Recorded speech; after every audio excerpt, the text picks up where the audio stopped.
Hey, my name is Ryan, and this is Rolls in the Family. Today I'm going to be talking about my top recommendations for board games for a 4-year-old. My oldest son is 4 years old now. We have played a lot of board games. If you're a regular on the channel, you know that I've done a best games for 3-year-olds and a best game for 2-year-olds video as well. And we have been continuing searching out and finding good kids games. And want to recommend my top 9 here with you today. I do label this as best for 4-year-olds, but it's worth understanding that it's really hard to put an age on these things. Every kid is different. You know your kid better than I know your kid. I also will say I err on the side of like pushing them a little bit with, these are maybe ones you can introduce at 4 and it's going to be a little maybe harder, but they can learn it and you can work with them on it. So maybe you have a lower tolerance to, that patience of learning and maybe would want this to be games with a 5-year-old or a 6-year-old. You also, especially if your child hasn't played many board games, I would recommend checking back to my best games for 3-year-old or even 2-year-old potentially if you haven't played at all. And it's worth noting that those other ones, like a lot of the ones, especially in my 3-year-old video, work great with older kids as well. So just because they're able to be introduced at 3 doesn't mean they wouldn't work great for a 4-year-old. So you might even consider that video an add-on to this of more great games with 4-year-olds, because I think almost all the ones I recommend there, I would still recommend at age 4. So like I said, I have 9 games to talk about. Let's just jump right into it. My first game is going to be Monza. And this is a classic from the German game and toy company Haba, who have seen a lot of recommendations on my list so far. They make a lot of good kids games. And this is one that you have a racetrack that you're going to be racing your cars around the track. And on your turn, you roll these colored dice, and then you use them one at a time to move your car to a space of the matching color moving forward. And so it's very simple as far as roll it and then just like kind of match the colors, but it introduces just a touch of strategic decision, which is something that's maybe starting to be a little bit more common on this list versus my ones with 3-year-olds. It's just a little bit more like decision points in the game that they can start to see like, oh, if I do it this way, it's actually going to be better for me. So in the case of Monza, there's times where the order you resolve these could get you further. So for example, maybe I go red, green kind of to the right of the track and then get stuck because I don't have a blue or a purple or something. But if I actually would go the other way and maybe do it in a different order, maybe there's a blue or a red or something I can go to first, I might be able to go further with the particular sequence of colors I got. So it's a nice little bit to get them thinking about kind of like which way should I go? Oh, and there's actually a way I could go further. Another thing I love about Monza, it plays really well with a range of ages. Like older kids will enjoy this. Honestly, adults have a good time playing it. And also a wide range of players. You can play up to 6 players racing. So it's a very versatile game. Like as far as games to have in your collection with kids, especially if you have siblings or you want to loop in other, adults into the game, I think Monza is a great pick. My second game I'm going to recommend is Valley of the Vikings, another Haba game. You can always recognize their iconic yellow boxes. This is an interesting one that combines a dexterity element, which is common, to do these kind of dexterity elements in kids games because a lot of times kids and adults, it kind of levels the playing field a little bit, depending on the mechanism. And in Valley of the Vikings, you're going to be using this paddle to hit a boulder and try to knock over these like barrels. It's like this Viking theme. And the barrels are different colors. So it's almost like a bowling mechanism. But then based on which color barrels you knock over, there's this like long dock that has the different player tokens on it. And you have to move the player tokens matching the ones you knocked over. So if you knocked over the red barrel and the blue barrel, you need to move the red player 1 and the blue player 1. However, you get to choose the order. And the order actually ends up being very important because players jump over each other. So if you basically go to the first open space. So depending on the order you resolve it, it's going to end up with people landing in different spots. And ultimately what you're trying to do is position yourself so that when somebody falls off the end of the dock, whenever somebody splashes into the water at the end, everybody else is going to gain the reward of the space they're on. So there's this kind of strategy of, it even goes back to the bowling mechanism of which ones do I want to knock over? Like, it would be best if I knock over green and red, so I might try to hit it to do that. But then once I've knocked him over, based on that, what is the order that's best for me, to get the most? And obviously with a kid, and this is true of a lot of these things where, whether it's Monza or this or a lot of the other games I talk about, they can just play the game without these strategic considerations, right? Like they can knock over the barrels and just move those without even thinking about the order.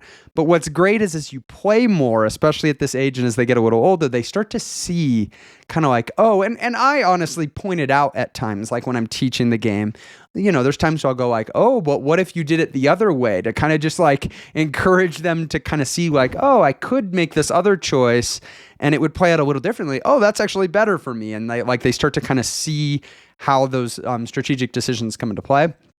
And so you kind of keep repeating this thing of after someone splashes, they go back to the beginning.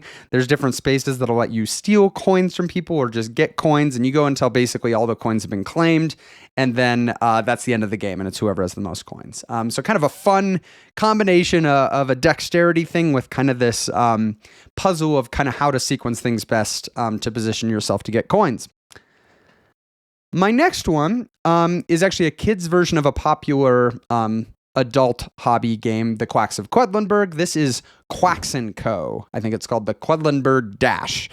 And this is kind of an intro to bag building. So if you're not familiar with the Quacks of Quedlinburg, it's a game where you're building up a bunch of different chip ingredients in your bag and then drawing them out randomly to make potions. And so kind of the whole point of bag building is, what do I put into my bag to increase the probabilities of me getting certain combos or increasing my chance of winning. In the case of Quacks & Co., it's actually a race where every time you're drawing something out, it's going to say, you get to go 2 spaces, but then you also get to trigger whatever the ability is of that particular color of ingredients. So for example, the apples that you get, they give you rubies, and rubies are ultimately what you'll use to buy chips. But there may be another one that I got a yellow, I get to roll the die and get a reward based on the die roll. It might be a green that lets me put a chip back into my bag so I could potentially draw it again. But you also have these black, I think they call them dreamweed chips, that whenever you get those, it's like you're making your, pig or donkey you're riding kind of sleepy, and he doesn't move at all, and you just put it in onto your board. And so it's kind of your whole turn. And once you draw 3 of those, that's when you're going to get to go spend your rubies to purchase from the market. And so that's where kind of the strategic bag building comes in, is what things do I want to get to put in my bag to make it better? I can get higher numbers and different abilities and things. And then you put everything back in your bag and you do it again. And this is definitely a game that's very fun for a wide range of ages, all the way up to adult. It's fun to pull them out and kind of be racing, and then just to get to play with the different abilities. I mean, every time I play this game, it's like, ooh, maybe this time I'll lean into the blue ones that let me go to the next spiral space whenever I draw them. And it's kind of fun to try to kind of play into that. And they actually have, for each ingredient, there's 2 versions of it. You can either be playing with the caterpillar set or the butterfly set, but you could also mix and match those and do different versions as the kid gets more, familiar with it. So it kind of is giving them, one, just the fun excitement of the race, and it truly is like an anybody could win. While there is this strategy, I mean, you're ultimately drawing randomly from the bag, and you're not necessarily, the best player is not necessarily going to win, which is a good thing in a kid's game, generally speaking. And I've seen an example where someone was about to win the game, and their last 3 turns, they had a fresh bag, and they drew 3 blacks in a row, because you always could draw a black, and they were, someone caught them and finished. So it's a very good introduction to some modern mechanisms. There's a lot of modern games that use this kind of bag building, or deck building as kind of the card equivalent of that mechanism. But I think this does it in a great way. That's a fun race, and my son and I have a lot of fun playing this one together. My next recommendation is Outfoxed. This is what I would say is kids' first deduction game. So if you think of, people obviously think of a game like Clue. There's a lot of deduction games now in modern board gaming. But this is a cooperative deduction game where you're trying to figure out which of the foxes is the one that, I don't remember what the theme is, stole the chicken or something. And there's all these suspect cards that have different foxes that have different visual characteristics. So they might have a top hat, or they might have a cape, or they might be holding a cane, or have a flower on them. And so there's all these different like permutations of these different characteristics. And the players are going to be moving around the board. On your turn, you can either move, or you can try to move to search for clues, or you can try to reveal more suspects. And so you're going to say which one you're doing. Say, I'm going to move, then I'm going to roll the dice, and it's kind of a bit of a Yahtzee mechanism where I'm rolling the dice, and because I'm trying to move, I'm trying to roll pause. And so the dice have either pause on them or eyes. And any eyes I get, I need to re-roll to try to get all pause, but I only get, I think it's 2 re-rolls. So you got like 3 rolls total to get all pause. And if after that third roll, you don't have all pause, the fox is going to move along the track. And that's like what'll cause you to lose the game, is if he gets to the end of the track before you can figure out which fox is actually the criminal, I guess. But if you get all of your pause on it, that's how you count up the pause, and that's how many spaces you get to move on the board, which is this big grid. And whenever you get to one of these like clue spaces, you'll get to flip over something that's going to show a characteristic. So for example, it might be the top hat. And you're going to put that into actually this little like decoder mechanism that has the answer card inside of it. And then you slide the decoder open, and if it shows white through the little, hole in the clue piece, then it means that they did not have a top hat, the criminal. But if it's green, it means they do. And so based on that information and the suspects that you have available, you can say, okay, it can't be Sally because she doesn't have a top hat. And that's really where this is like that introduction to deduction is. You're really, asking the kid, okay, the suspect does not have a top hat. So could it be this one? And it's really simple, but it gets them to think in those terms of like, we can rule this option out because we know this thing now. And we can't rule these ones out because we don't know enough yet. So we need to keep gathering clues. And so then there's also the action that you need to reveal suspects, because a lot of them start face down. So you might have a lot of clues, but you need more suspects to actually be revealed. And ultimately, you're trying to get it down to where you know that it's this one, and there's kind of a reveal at the end that you can pull the card out and see that you got it. And so I think this is just great as a first deduction game. The little novelty of the mechanism opening, and is it white or green? Kids love that, sliding it open and be seeing it, and just like, what do we can rule out now because of this information? So I think, and it kind of getting into age 4, at least in my experience, is kind of getting to the point where kids are a little bit more capable of understanding that kind of deductive thinking. Kind of being introduced to that. And I think Outfoxed is probably the best way to do it with a first game. Next, we have Yummy Yummy Monster Tummy, which is a very unique game. It's an app-assisted game. So we play this with like an iPad that has an app on it, but then it also has a deck of cards. And this is a game that you're cooperatively basically using color theory to feed these monsters. And so a monster is going to come up on the screen, and it's going to be a certain color, like some shade on the spectrum of colors. And everybody in their hands has all these different objects that are different colors. Like I might have a fish, and I might have a underwear, and there's like all these different things that are different colors. And everybody around the table needs to contribute one card towards feeding this monster. And the way you contribute is you actually hold it up to the camera of the tablet or the phone, and it scans the QR code on the back, and then the app knows which card you actually fed the monster, and you'll see the animation of it feeding it. Now, once everybody puts their cards in, the app is actually going to average the colors of all the objects you gave them, or maybe average isn't the right word. It's going to do color mixing, essentially. And you're trying to get as close as possible to the color of the monster. And so there is a little bit of like actually teaching color theory here. If we get an orange monster, understanding that, hey, like if I put in a red and you put in a yellow, that's going to help us to get closer to orange, even if we don't have orange cards explicitly. So it kind of is a nice educational opportunity to kind of lean into some of that color theory stuff. But then it is kind of this fun hand management of like, okay, which cards should I use on this monster? Because if your mixed color is not close enough to the monster's color, they aren't happy and you lose like outright. So every monster you have to get close enough, and you're trying to make it through like a whole series of them in a row, but you only get to draw one new card each time. And so you might not have the colors that you need.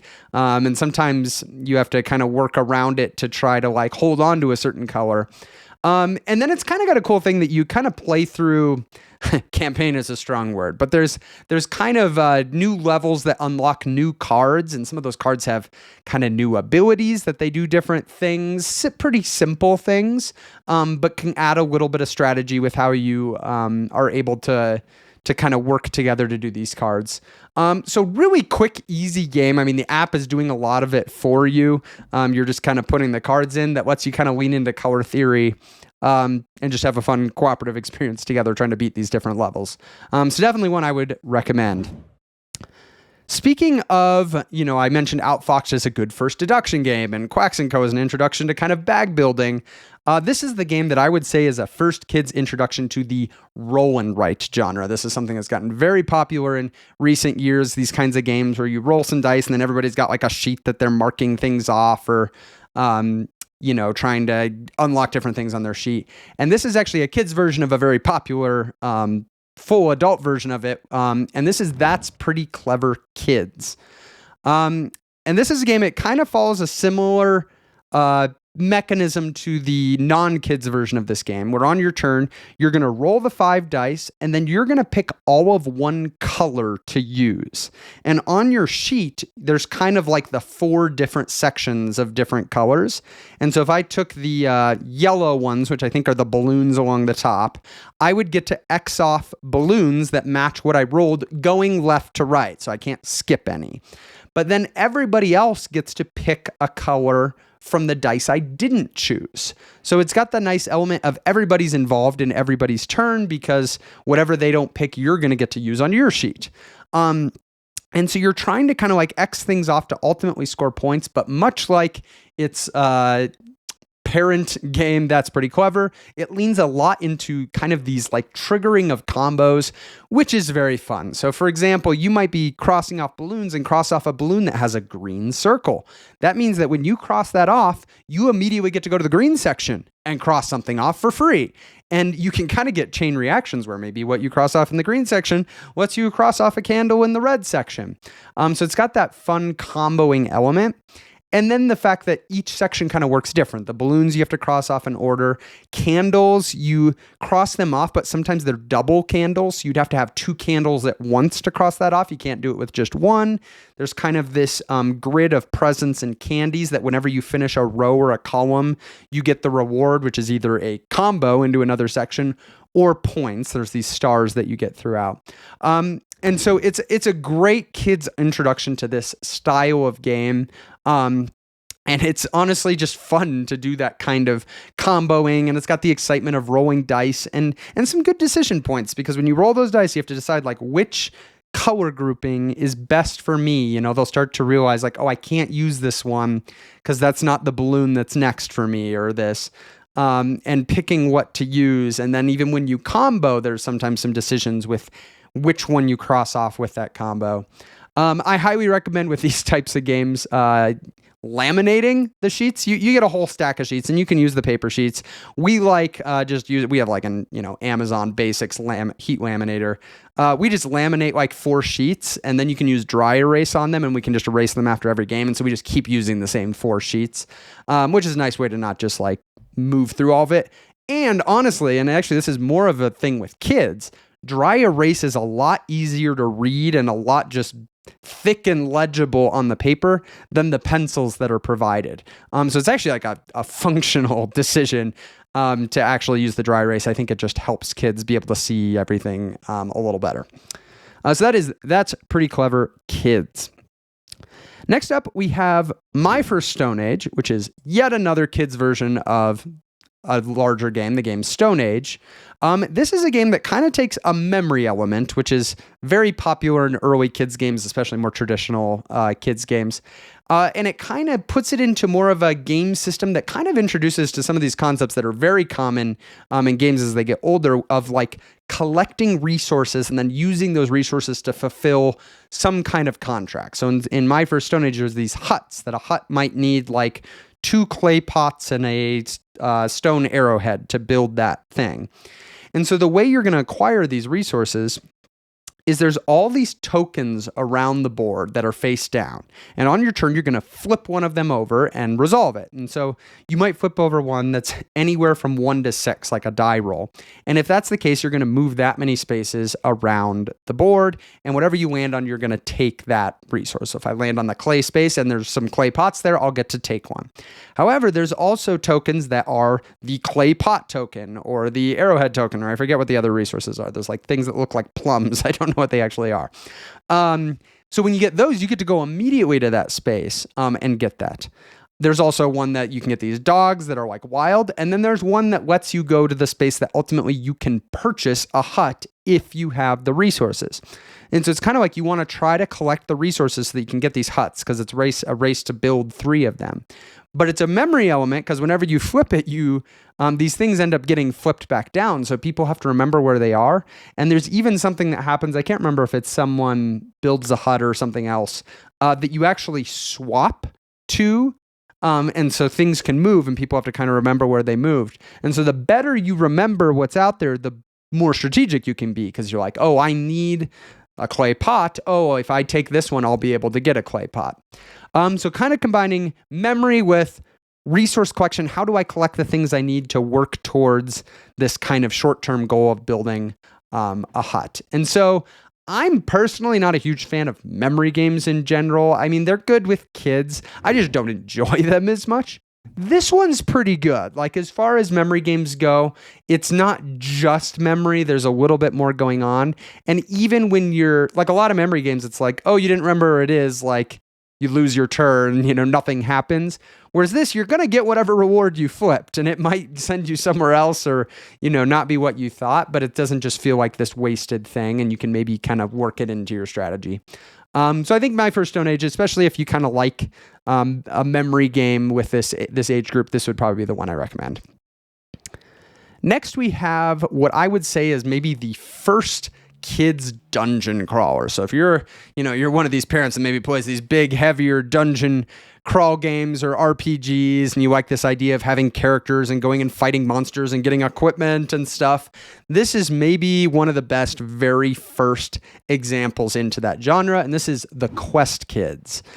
And so this has got an interesting dynamic of the game is not cooperative. Technically, at the end, you are going to score everything up and somebody's going to win, but it gives a strong cooperative feel because there's a lot of moments in the game. So you're kind of moving around this dungeon and flipping a card and resolving that card. And a lot of the cards might just give you things like you might get these, it's like power, wisdom, and magic or something, which are like the 3 kind of resource cards in the game. But then you might get like a monster that says like, to beat this enemy, you need 2 strength cards and a wisdom card.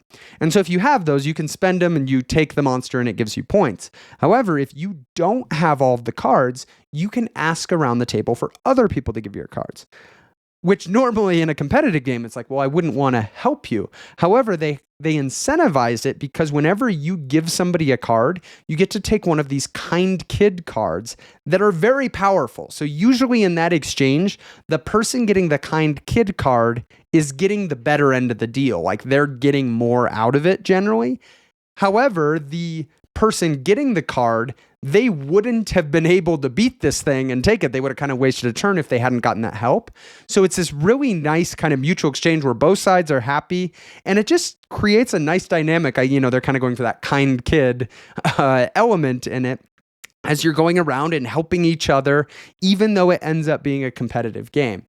And so ultimately you go until you've cleared out the whole dungeon of all the cards. And you there's some other little elements, like everybody has a quest card that if at the end of your turn you've met your quest, you can score it and take a new one. So it might be, I need to have this many certain cards. I need to have gotten a certain some gems or treasures. Like there's just certain things you might have to do. So it kind of gives a nice like short-term goal for kids of like, oh, you remember you want to kind of work towards this. Maybe what decisions should you make to do that? So I think this works. Honestly, my only complaint with this one is I think there's some ambiguity in the rules with how some of the stuff works. There's definitely been some things that have been like, oh, I think we'll just have this work this way. With some of the things of how you get thing like these kind kid cards, are they in your hand? Do they count? Sometimes with the quest, it's a little confusing. But it's nothing that ruins the experience, and definitely you can kind of just like work around in a pretty non-competitive kid setting. So if you're looking for something, I mean, it feels like a big game. It's got this big board. It's got little miniatures for each of the kid characters. So kids, they really get into just like, especially if you're a parent that plays other board games, it kind of feels more like they're playing a game like they see you playing. And so that could be a really good pick for kind of getting that first bigger dungeon crawl feeling experience. And lastly, my last recommendation is Concept Kids Animals. There's an adult game called Concept. I always hesitate to say adult game because it sounds like I'm talking about an 18 plus game, but there's a game called Concept where you are making these clues on the board to try to get somebody to guess what's on your card. And so you're placing these cubes out to different categories and things. Concept Kids takes that, simplifies it. Every answer is an animal. And usually kind of the base mode, it recommends the kid being the one that's making the clues and maybe the adult is the one guessing. And so you have a sheet that like says these are all the possible animals. But they're going to have to say, okay, I'm trying to get you to guess rabbit. So they might put a cube on white. There's like a color section. They might put one on small for like the size. They might put one on the 4 legs. So it's kind of getting them to think in each of these categories, how can I indicate that I would be talking about a rabbit? What are all the clues that I would need to put out to get the person to guess the right answer? So it's a really good, there's not a lot of games, I think, at this age that engage that type of thinking, of trying to get somebody to guess something and kind of trying to break down the characteristics of this thing and put those clues out. So I think it works really well for that. You can even then switch it and have the parent do the thing and have the kid guess.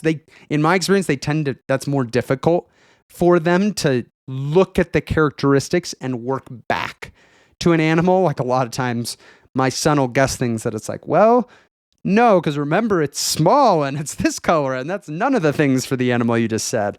But it's really good practice, and it's something he's going to get better at as we play it more. So if you want that kind of type of party game, I think Concept Kids Animals works really well.